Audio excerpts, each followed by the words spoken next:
ხელოვანთა უხილავი მხარეები. ის, რაც არ იცით მათ შესახებ და რისი გაგებაც გინდათ. ყველაფერი თეატრის, კინოს და მსახიობების შესახებ. ყოველ სამშაბათს 17 საათსა და 17 წუთზე ნიკოლოზ წულუკიძე რადიო იმედზე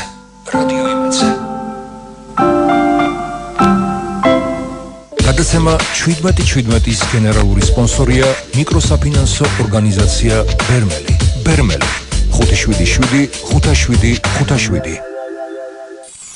გადაცემათა ციკლის ოქროს 17 გენერალური სპონსორია ღვინის მაღაზია რეზერვი. ღვინის მაღაზია რეზერვი. ჭეშმარიტი ღვინის მარაგი. გადაცემა შეიცავს კომერციულ ინფორმაციას.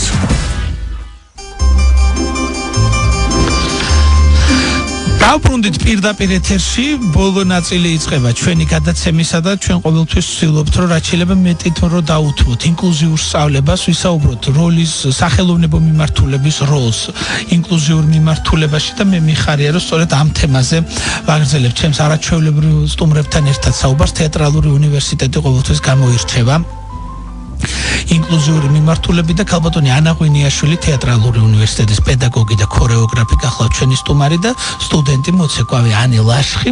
მოგესალმებით, დიდი მადლობა რომ იღებთ ჩვენს გადაცემაში მონაწილეობას და ძალიან საინტერესო პროექტი გქონდათ ახლა თქვენ და რის ფარგლებში ჩატარდა ეს პროექტი და როგორ ამდენთ იყო ინტეგრირებული ინკლუზიური სწავლება სკოლებში, აი ამ შესახებ რომ დავიწყოთ საუბარი. პირველ რიგში მოგესალმებით.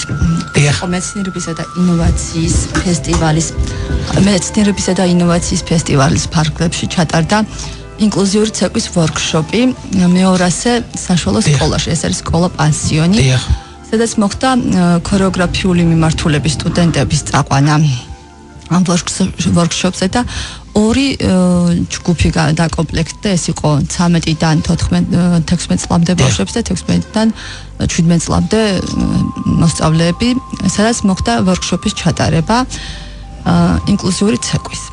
ახლა რას ნიშნავს ეს? ჩვენ დაახლოებით 2016 წლიდან დავიწყეთ ინკლუზიური ცეკვის ვორქშოპების და საერთოდ არაფორმალური განათლების პროცესში ინკლუზიური ცეკვის სწავლება. ძალიან ბევრი აქტივობები ჩატარდა ამ მიმართულებით. აქტიურად თანამშრომლობთ ასევე ბრიტანეთის საბჭოსთან, რომელმაც 3 წლის მანძილზე მანამდე ჩამოიყვანეს კონდუკოს საცეკვაო დასი, ეს არის ინკლუზიური საცეკვის დასი, რომლებიც გვიტარებდნენ ვორქშოპებს და აქტიურად იღებდნენ მონაწილეობას ჩვენი სტუდენტები. და ძალიან ბევრი აქტივობა, ასევე სემინარები განხორციელდა და ინტენსიურად ხორციელდება მსგავსი აქტივობები. Ani არის ჩართული. აი, ანის მინდა სწორედ ვკითხო.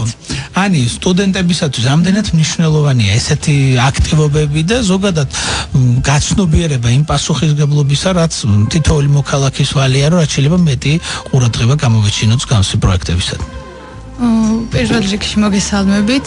როგორც მომავალი ქორეოგრაფისტვის მე პირადად ვთვლი, რომ ესეთი სწავლება, როგორც არაფორმალური გზით წარადგება ზოგადად ქორეოგრაფიულ მიმართულებას და კარგი იქნება თუ ეს დაინერგება როგორც საგანი და შეისწავლის ამას მომავალი ქორეოგრაფი, რადგან ეს არის საჭირო, რადგან ჩვენ აღმოვაჩინეთ შეზღუდული შესაძლებლობების მიღმა ისეთი შესაძლებლობები, რომლებიც უნდა განვითარდეს და არ უნდა დაიკარგოს. ეხლა მახსენდება პირველი ესეთი ვორქშოპი, რომელიც გავიარეთ კედელის ბავშვთა ცენტრში. ეს იყო პირველი ემოცია ყველა ქორეოგრაფისტვის, რადგან მივდიოდით სულ სხვა ემოციებით და წამოვედით გაოგნებულები. მათი შესაძლებლობები მართლა ცდებოდა ზღვას.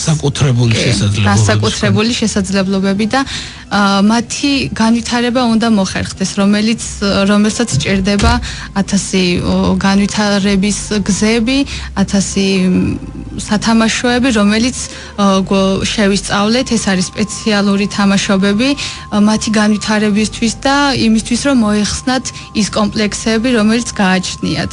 ზოგი ეტლზეა მიჯაჭვული, ზოგს თქვათ ფეხი არ აქვს, მაგრამ ეს არ არის ნაკლი. მათ ისეთი შესაძლებლობა აქვს, რომ ეს ნაკლი უკვე დაფარულია. Ani, ეს ყველაფერი ალბათ არის სტიგმის ბრალი და ჩვენი მოქალაქეების, რომლებიც ამას რაღაცა მიმართულებას და რაღაცა ინტერპრეტაციას უკეთებთ ხოლმე, თორე სინამდვილეში ყველაფერი არის ისე ჩვეულებრივად და ამას რაღაც განსაკუთრებული არც ციბრალური და არც ზედმეტი დამოკიდებულება არ ჭირდება. თუ იგეგმება კიდე შემდეგი აქტივობები, ქალბატონო ანა და მე არაერთი პროექტის შესახებ მსმენია თეატრალური უნივერსიტეტისა, სწორედ აი ამ მიმართულებით და რას გეგმა? პირველ რიგში მინდა თქვა რა დაიგეგმა და რა იყო აქამდე გაკეთებული. ფაქტობრივად ეს იყო პირველი აქტივობა კედელში რაც განხორციელდა. ამან მოგცა ინსპირაცია იმის რომ შემდგომი აქტივობები დაგეგმილიყო, ეს იყო სემინარები, ეს იყო პრაქტიკული ვორქშოპები და ყველაზე კარგი რაც გაკეთდა თბილისის ინკლუზიური საცეკვაო დასში მოხდა ჩვენი სტუდენტების ჩართვა. ფაქტობრივად პრემიერა და პირველი წარმოდგენა ინკლუზიური ცეკვის საში მიიღეთ მონაწილეობა ჩვენმა სტუდენტებმა და 7 კაციანი ჯგუფი დაკომპლექტებულია 4 არის ჩვენი კურსდამთავრებული ან მოქმედი სტუდენტი. ეს არის ძალიან მნიშვნელოვანი. ასევე ხორციელდება უკვე შემდგომშიც იგივე სახის ვორქშოპები და შესაძლებელია მივიღოთ მონაწილეობა ფესტივალში, ინკლუზიური ცეკვის ფესტივალში, რომელიც განხორციელდება დაახლოებით ალბათ გაზაფხულისკენ. აუცილებლად ჩვენ ვიქნებით აქტიური მხარდამჭერი, ანი თქვენც მიიღებთ ალბათ ამ ფესტივალში მონაწილეობას.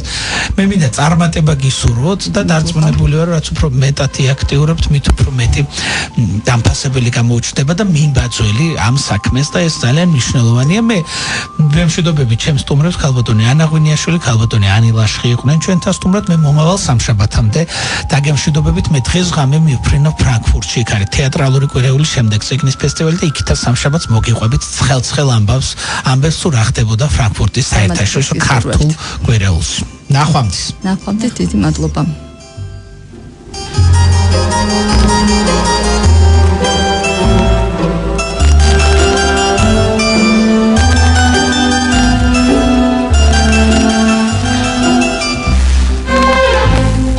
აქვე რაც აუცილებლად უნდა გავაშღეროთ გადაცემათა ციკლს ოქროს 17-ის გენერალური სპონსორია ღვინისა და ალკოჰოლური სასმელების საერთაშორისო კონკურსი საქართველოს ღვინის სამშობლოს თანაორგანიზატორი ღვინის მაღაზია რეზერვი. ღვინის მაღაზია რეზერვი ჭეშმარიტი ღვინის მარაგი გახლავთ. მიკროსაფინანსო ორგანიზაცია ბერმენი თქვენი კეთილდღეობის სალარო.